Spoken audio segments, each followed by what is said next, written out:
These are the plaintiffs, Parker and Bruce Bowden.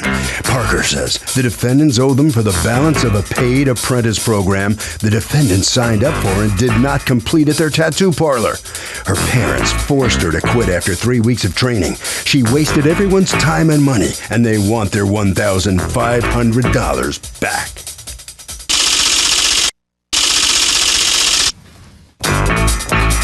These are the defendants, Gustavo Mata and his daughter, Stephanie. Gustavo says he added a clause in the agreement they made with his underage daughter that says each party reserves the right to terminate the contract if conditions herein were not met. Well, he's here to say the environment was not conducive to learning tattooing because all she did for 3 weeks was clean their toilets and scrub their floors. They're accused of finking out on the ink.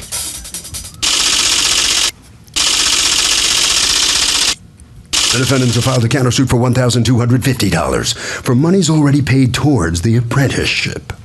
All parties, please raise your right hands. And welcome back to the People's Court. Next case on the docket, the plaintiffs claim the defendants stiffed them on their apprenticeship program at their tattoo parlor. But the defendants say all the plaintiffs let their daughter do was clean toilets and scrub floors. It's the case of Rinky Dinky Inky.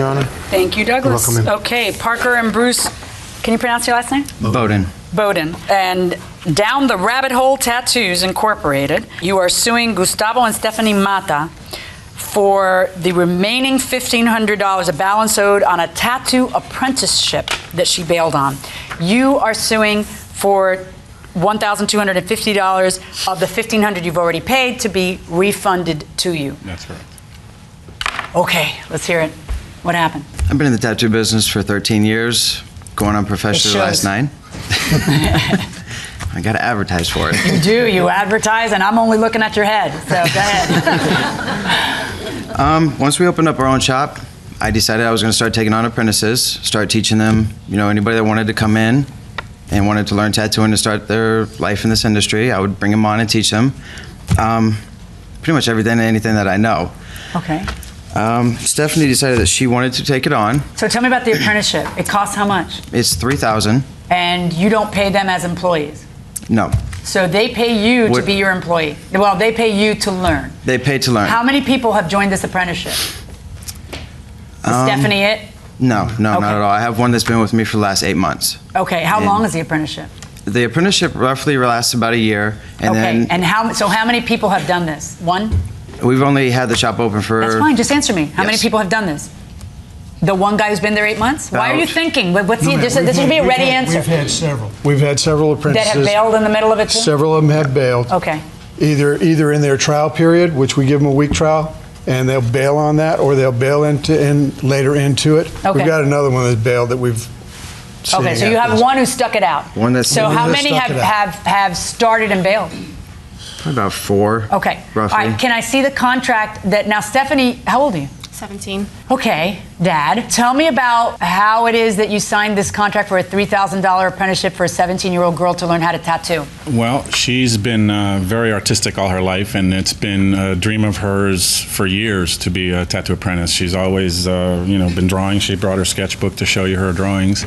And it's something that she's always wanted to do, but we've told her... Tattooing specifically, as opposed to cartooning, or as opposed to being an architect, as opposed to anything else? Tattooing. All right, so how did you pick their place as the place you wanted to learn? Well, I saw them on my friends list on Facebook like a while back ago, and then I noticed that they were posting statuses about hiring an apprenticeship. So I saw it one day, and I figured, you know what, why don't I just check this out? So I emailed them. I told them, I'm not 18 just yet, but is there any possible way that you can hold it for me? And then that's when they told me to come in for an interview. And you went in for an interview, and how did it go? It went pretty good. Let me see the contract, please. Okay. We have two. And we have the original, what we have, and we have the one that they rewrote for themselves. Okay. Yeah. Well, this is our original. Go ahead. That we normally use. But it went well, pretty much. Okay, so you liked them? Yeah. And then you went back to Pop and said, Dad, can I have $3,000 to learn how to be a tattoo artist? And you said, sure. I said, as long as your grades are good, if you want to do that on the weekends, that's fine with me. And so she was still in high school? She is still in high school. She is still in high school, Yes. okay.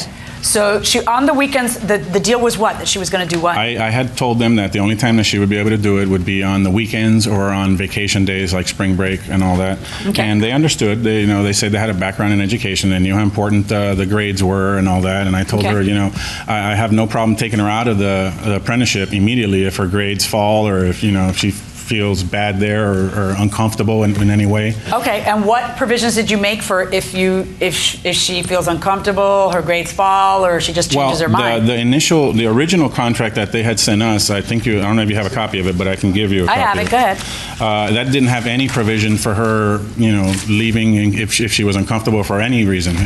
So you put one in. I rewrote the contract. My ex-wife and her attorneys at her work reviewed the contract that they had sent us, and there was a lot of questions on there. So the clause you put in says, each party reserves the right to terminate this contract if any of the conditions listed herein are violated. That's correct. Okay. Or business location and or mentors of the apprenticeship are no longer available to complete the apprenticeship as defined in this contract. That's correct. Which is something that almost doesn't need saying, because if they're not abiding by the contract, then of course you can terminate the contract. Anybody who breaches the offended party can terminate the contract. Mm-hmm. Fees paid toward this apprenticeship shall be prorated according to what you've actually provided if you're no longer providing. What actually ends up happening? She works for you guys for how long? 3 to 4 weeks. 3 to 4 weeks. And then what happens? She came in one morning, crying, mom was there, says she has to quit. And why does she have to quit? She's just not into it anymore. She was no longer interested anymore. The thing about when she came into the shop, she was upset about it. She wanted to talk to us. I stopped it at that point. I went outside to get mom. I wanted mom in there as well. Right. When mom came in, mom took over the conversation. It was no longer coming out of her mouth. And what was mom saying? Mom was saying she no longer wants this. She's found something else to do. She wants to get a college education, so on and so forth. It was no longer her decision. What happened? What happened, honey? What happened? So do the defendants get this money back? I think because she was maybe treated unfairly, that she might get part of the money back. Okay, just because she's cleaning toilets and doing all that stuff. What do you think? Yeah, she should. She earns it. So she should get the money back? Yes, partial amount of it. If she wasn't really doing tattooing, yes, she should. But isn't it apprenticeship where you just do grunt stuff? Pretty much, if they went ahead and put the money into it and she's not going to do it and she's not going to finish it out, they don't need to give her the money back. So it's her problem? Yeah. Okay, fair enough. Going inside the courtroom. I just didn't want to work anymore. It had nothing to do with my mom. Okay, well, tell me about it. What happened? I just didn't want to. They want to do it? Yeah, I just didn't want to do it. Like, I didn't find it was something different than I expected it to be. Why? It's the hours working there, the people you might have to deal with. I just didn't want to do it. Who did you think you were going to deal with? Nuns and, I had told her that. No, but I don't understand that, because seriously, I mean, I realize it's her dream and we love our children and we want to give them everything they ask for. Mm-hmm. But are you kidding me? At 17, you have how many kids? 5. Okay, and you contracted for a $3,000 deal for a 17-year-old on weekends to learn a profession. Mm-hmm. All right, and then she did something that was completely unprecedented. She acted like she was 17. Exactly. Exactly, but that's why I'm telling you. Why did you? Exactly. I had sat down with her. I don't blame her. She's 17, acting like a 17-year-old. I thought I was going to love it. I hated it. Oh, you should see the people coming in. But she still loves it. That's the thing. Okay. She didn't tell me. But she's only going to tattoo nuns and. She said that she just felt uncomfortable there with the people that. Okay. How's that a breach on their part? How is that? That's not a breach exactly, on their part. because the contract that you rewrote, allows you to get your money back if they breach. Or she breaches. Oh, no, you can't get your money back if she breaches. No. Each party reserves a right to terminate this contract if any of the conditions listed herein are violated or business location or mentorship is no longer available. You want me to read that as meaning they got, no matter what, they have to abide by the contract, but she gets to just change her mind if she feels like it. Mm-hmm. And I'm not gonna look at it that way. Look at the first page, though. It says the apprentice shall provide mentor a suitable working schedule, and that's the term. Okay, now that's fine. Now that's a different argument. You're saying it wasn't suitable. That's, of course, not what your daughter said. Your daughter said, I just didn't want to do it because your daughter's being honest. But you're saying it wasn't suitable. How was it not suitable? She felt uncomfortable. Parker wanted to do a tattoo station at his house, of which my ex-wife completely, said no. No, don't do that part. And I had major problems with that. Of course. She can just hang out at the tattoo parlor at 17 all day, but not at his house. Right. She also told me at one time that she was weirded out by them being all touchy-feely there. They're all touchy-feely with their apprentices, and that's one thing that was bothering her. So you quit because they touch and felt you? No, not me. Okay. With other people. All right. Dad, it's not looking good for you. But I read your Facebook to them where you said, I can't believe she's throwing all this away. Your Facebook to them wasn't, you guys feel up your employees. Your Facebook to them wasn't, you breached. Your Facebook to them was, oh my gosh, I've got 5 kids. I can't afford to just let this money go, which is the truth. That's the truth. And that's why you shouldn't have signed the contract. And no, that contract doesn't say if you feel like breaching. That is not the intent of that clause, that if you feel like breaching, then you get your money back. That is not, what contract would ever be read like that? This is a problem.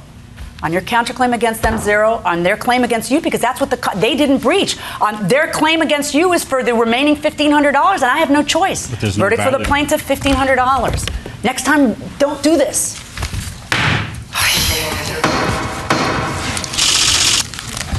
Well, the breach is on the part of the defendant. They lose this case. Step on in here. What's your reaction coming out of the courtroom here? Well, I didn't read it the way it was interpreted. We're trying to do the best for my daughter. Tried to give her the best, education. Do you regret possible. getting into that contract yes, and giving her that opportunity? I gave her a lot of questioning before we actually signed that, making sure that is what she wanted to do. And do you still want to be a tattoo artist? Yes and no. Explain that. I really don't know how to explain it. I still love. I have a passion for tattoos. But you're not sure. Yeah. All right, head right around the corner. Good luck with whatever it is you do wind up doing. All right, so step on in here. What's your feeling coming out here? Great. Yeah. It's very well. Mm-hmm. This happens quite often, huh? It happens when people aren't really 100% into How what hard they is this training that they get here? It's like boot camp. Difficult training. Boot camp. It's not difficult training. It's if they have the fire in them to do it. Mm-hmm. And that's what we have to find out. Is getting tattoos addictive? Is it addictive? Oh, absolutely. Yeah. Harvey? Okay, Kurt, minors can disavow a contract. They can actually undo a contract they signed. But what happened here is that the girl's parents were the ones that signed it, so they can't get out of it in that circumstance. And that will do it for this case. Litigants for the next case on the way into the courtroom right now.